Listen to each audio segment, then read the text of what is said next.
Donc nous on est vraiment sur la région Occitanie et le but de la filière ça va être déjà de favoriser l'accès aux soins mais aussi de les structurer parce qu'on se rend compte, même à travers vos témoignages, que les professionnels ne savent pas forcément quand et à qui adresser. Donc l'idée c'est vraiment d'essayer de structurer tout ça. Et donc déjà ça, on a plusieurs missions pour le faire, c'est déjà former en effet les professionnels de santé parce que il y en a beaucoup qui ne le sont pas, qui ne sont pas à l'aise avec cela. Et du coup, nous, on est vraiment là pour les former, mettre en place des formations accessibles. Donc là, pour vous dire, on a fait des journées, on fait des webinaires, on fait des soirées, et tout ça, c'est gratuit. Et on le fera aussi longtemps que possible. Parce que voilà, c'est vraiment la priorité, c'est de les former. On essaie aussi de favoriser la recherche. Donc on a fait un appel à projet sur l'année 2025 et on a financé 5 projets de recherche sur la région. Qu'est-ce qu'on fait d'autre? On est aussi là pour améliorer la communication entre praticiens, parce qu'en effet c'est une maladie qui touche toutes les professions presque, en tout cas les aspects de votre vie, et donc il faut les professionnels qui vous accompagnent sur tous ces aspects-là. Et donc on va aussi essayer de travailler la communication à la fois avec les patientes, mais aussi avec, au sens plus large aussi, le grand public. Donc c'est vraiment les 3 missions sur lesquelles on est.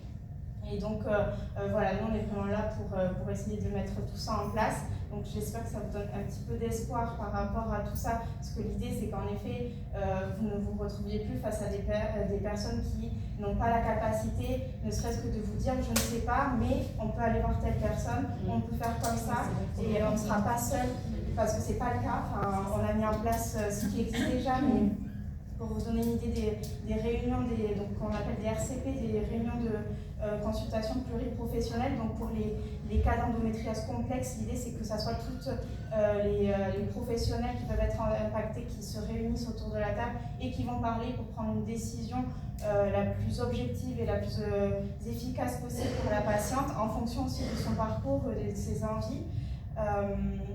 Donc voilà, c'est vraiment le rôle de la filière. Pour les patientes, ce qu'on a mis en place, c'est un annuaire.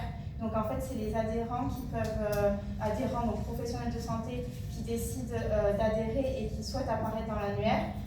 Et donc ils sont sensibilisés à l'endométriose. Et en fait, pour apparaître dans cet annuaire, nous on demande à ce qu'il y ait une formation, soit qui soit réalisée dans le courant de l'année de leur adhésion, soit qui a été réalisée en amont. Et pour vous dire, dans les formations, on demande par exemple à ce qu'il y ait l'aspect psychologique, en effet, parce que oui, en tant que personne, il faut s'en protéger, mais il faut aussi savoir accueillir la parole des patientes.